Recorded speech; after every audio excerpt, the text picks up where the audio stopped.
এই যে একটা পার্সেল, এই পার্সেল আমি অলরেডি কেটে নিয়েছি। আর এটার মধ্যে রয়েছে সুন্দর লাড্ডু গোপালের কয়েকটা ড্রেস দেখাচ্ছি।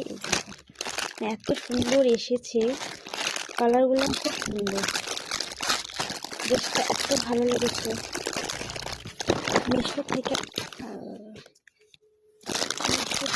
আনা এই লাড্ডু গোপালের ড্রেস খুব সুন্দর এসেছে,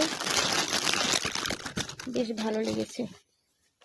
দেখো হলুদ কালারের সাথে টুপিও রয়েছে, হলুদ কালারেরটা কত সুন্দর, এটা হলুদ কালারের। আর এটা দেখো, মানে এটা সাইজ একটু বড়, এটা একটু মাঝারি, এটা একদম ছোট, মানে সাইজ একদম মিলিয়ে সুন্দর দিয়েছে। কি সুন্দর, 3 রকমের।